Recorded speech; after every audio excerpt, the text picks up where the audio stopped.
பெட்டியாம் பெட்டிக்குள்ளவே குட்டி baby மோசையா Nile நதியிலே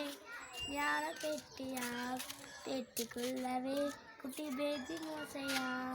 திறந்து பார்த்தா அழகு ஜொலிக்குது ஆனால் அழுது துடிக்குது திறந்து பார்த்தா அழகு ஜொலிக்குது ஆனால் அழுது துடிக்குது ஓடி வந்தாலாம் சின்ன மேரியா செய்தி சொன்னாலாம் பிள்ளை வளரவே ஓடி வந்தாலாம் சின்ன மேரியா செய்தி சொன்னாலாம் பிள்ளை வளரவே வளர்ந்தான் மோசே அரண்மனையில் வார்த்தையிலும் செயலிலும் வல்லவனானான் வார்த்தையிலும் செயலிலும் வல்லவனானான் நயல் நதியிலே ஞான பெட்டியாம் பெட்டிக்குள்ளவே குட்டி பேபி மோசையாம்